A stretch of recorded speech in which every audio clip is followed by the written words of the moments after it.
Baik, perkenalkan nama saya Andi Muhammad Afafuz Anadi dengan NPM 2021-10-310. Di sini saya akan menjelaskan sektor-sektor yang ada di Bursa Efek Indonesia dan disertai jumlah emiten yang terdaftar untuk setiap sektornya. Sektor saham adalah kumpulan perusahaan yang terdaftar dan beroperasi dikelompokkan berdasarkan jenis bisnis utama yang dijalankan. Ada tujuan pengelompokan sektor saham untuk memudahkan investor mengetahui kinerja perusahaan atau emiten tertentu dan dapat dibandingkan satu sama lain. Bursa Efek Indonesia membagi 11 kelompok sektor saham yang tercatat dengan nama Indonesia Stock Exchange Industrial Classification. Langsung saja, yaitu pertama, energi. Sektor saham energi adalah sektor saham yang mencakup perusahaan produk atau jasa yang berkaitan dengan ekstraksi energi. Perusahaan energi yang masuk dalam sektor saham ini merupakan perusahaan yang mencakup energi tidak terbarukan atau fossil fuels.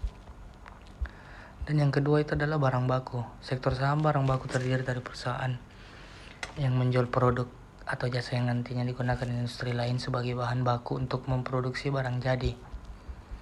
Yang ketiga itu perindustrian. Sektor saham ini mencakup perusahaan yang menyediakan produk dan jasa untuk dikonsumsi industri, jadi bukan oleh konsumen. Yang keempat itu adalah barang konsumen primer. Sektor saham ini merupakan sektor saham yang berisi perusahaan yang menyediakan barang dan jasa yang dijual ke konsumen untuk kebutuhan utama. Kebutuhan tersebut tidak dipengaruhi oleh pertumbuhan ekonomi yang ada. 5. Barang konsumen non primer. Pada sektor saham ini berisikan perusahaan yang memproduksi ataupun mendistribusikan barang sekunder.